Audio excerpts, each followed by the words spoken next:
Hello YouTubers, welcome to the Legacy Lost Radio and Music Paradise show.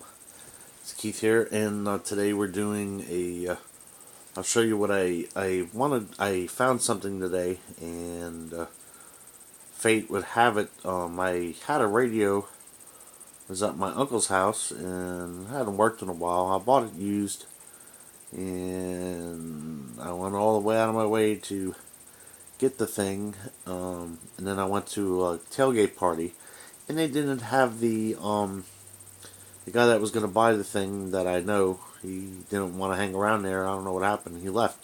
So I wound up trading it for something I've always kind of wanted to have when they first came out, and I'm pairing it up with my DX-394 shortwave radio. I'll show you here in a moment. But anyway, the thing's weird. It takes a 12 volt cord, and the wall wart I have for it's only I have 3 or 4 12 volt wall warts, and this thing it's supposed to put out 5 watts, and I can't find the specs on it. I really don't want to run another power supply, a non-wall wart power supply, like I have one in there. I just don't want to run it for this little thing. But anyway, this thing is really noisy. It's a ITE power supply ADS 1220 PC. I'm gonna have to read about this. Honor Electric Company, and this is a pretty big wall wart. I'm gonna read about this, but this puts out a lot of spurs, and my antenna is inside, so it picks up a lot of spurs. But I hooked the thing up to, and it also makes a lot of humming. So it's got a lot of 60 cycle hum, but it's 12 volt, and I don't know if you can see this. It's 2 amps, 2 amp power supply, and I figured this would work on it. It's definitely not starving for power, but I'm gonna have to find some kind of happy medium. But anyway, what the video encompasses today is the thing that I've always wanted to get years ago. Is, if you can see this or not, is the realistic RadioShack DSP-40 digital signal processor, and it has a built-in speaker on the top. Runs off 12 volts. Got a power, like a bypass. It's got a 1/4 inch speaker. I mean a headphone jack. I haven't tried that. It's got a narrow, mid, and wide bandwidth. A noise reduction. I think that's some kind of notch filter. I'm not really sure because I don't have the instructions. I cannot find them online. And let me see what else we got here. Let me see. There's a single sideband filter and a CW filter, and it's got like a volume 1 to 10. And I'm not sure if you're supposed to, because this puts out a watt in. I think this DX-94 is only got like a 1 watt. But anyway, it goes into that, and I got it going to a Cobra speaker there. Got dust a little bit, by the way. I didn't notice. That's terrible. Anyway, but these are pretty neat. It does help. It's very effective on CW, which I don't really do CW, but it is effective on CW, and it does seem to help slightly on sideband. I can see if I can find something on here and give you an idea. Let me see what's going on here. Okay, so let me see what we got this time of night.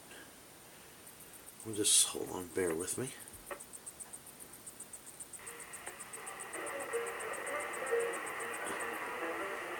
Let me see.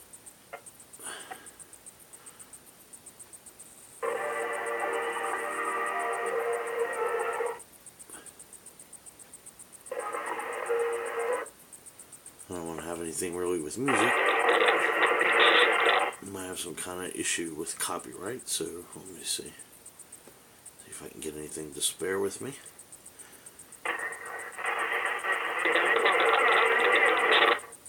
Oh, a minute. Okay. Anyway, this is this AM, and what happens is this goes through here. This is kind of like a line level. When it's a solid green, it's kind of like clipping. You want to kind of get it to where it goes, and you got to adjust it kind of accordingly. This is on a I'm on AM, so this is on a noise. You can hear the narrow. It's a little too pinched up for me for AM. Medium is a good way. And wide for better fidelity. Here's a bypass. You can hear the hiss. It does help out with getting rid of some of that hiss on there on the noise blank side for AM. See if I can find you some.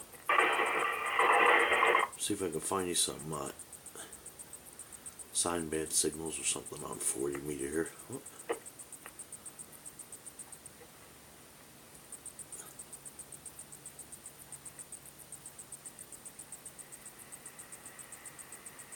Bunch of stuff coming in and out.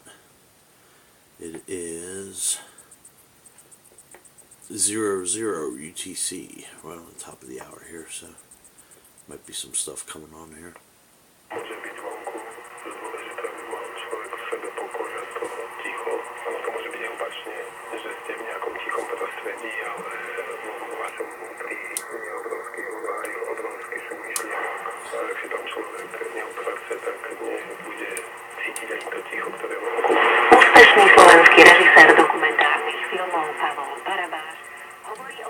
Okay, let me see what else we got.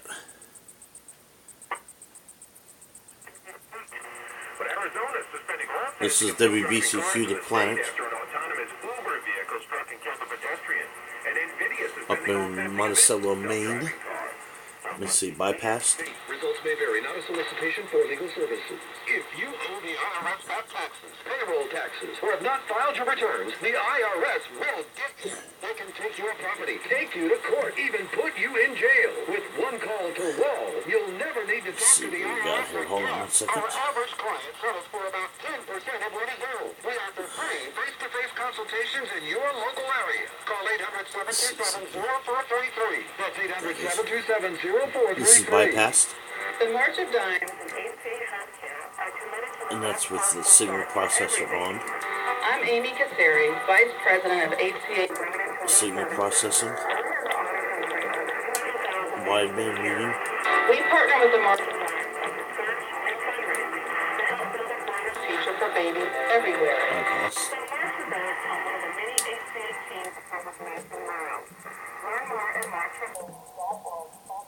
CW mode. Anyway, there's been a lot of videos on these, and so I don't really want to go into like a big detailed thing with this. But and it's kind of hard to hold this thing and get it because it's kind of a tight, narrow spot here. I'm having problems with my AC joint, anyways. But let me see if I.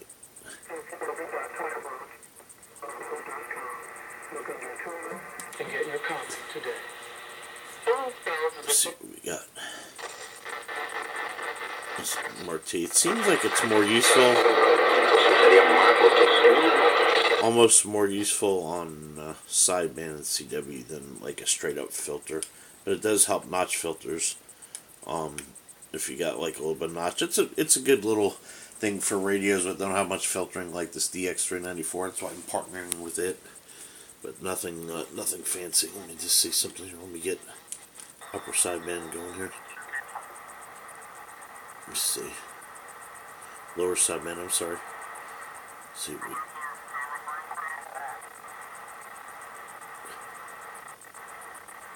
Let's see. These guys aren't talking very long. Let me see what we can find.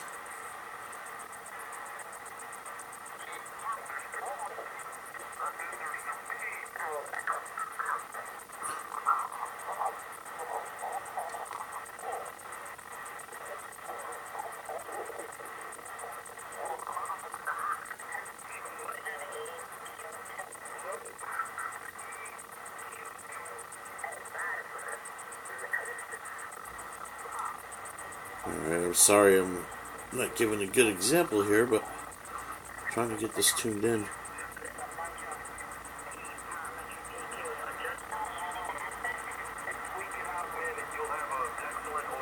Okay, so this is 7260 kilohertz. And what I'm going to do is, this is off now. Now I have it on the medium. I have it on wide there. I'm going to put on sideband mode. Whoops, sorry. That's on sideband. You kind of filter it to your best taste, what you think sounds best. But it does help with kind of quiet signals like this. It helps get rid of some of the hiss.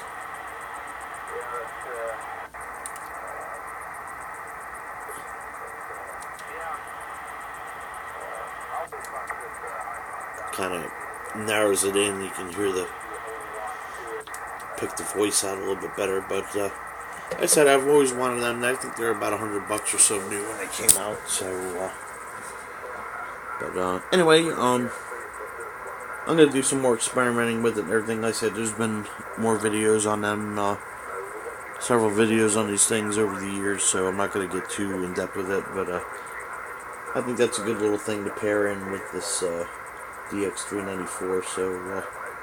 Yeah, I've always wanted one of them, and I finally got one of them today. Just happened to come by it. So, also picked up a 5-inch EF Johnson mobile speaker. I just gotta wire a 1/8 mono plug for it, and then that should work good too. I'm not really sure what to use the EF Johnson series for. It's a pretty big speaker. I'll have to do another thing. Looks kind of like a Motorola. It's pretty nice. So. Anyway, that is just a quick overview of the RadioShack Digital Signal Processor DSP-40. Just a little add-on for the DX-394. My main rig, of course, is the Kenwood, and I got other stuff, but it pairs well with this little DX-394. I think that's a good thing to mess with, just to, have a something to do, add to it. So. Anyway, give us a thumbs up. Peace. 73.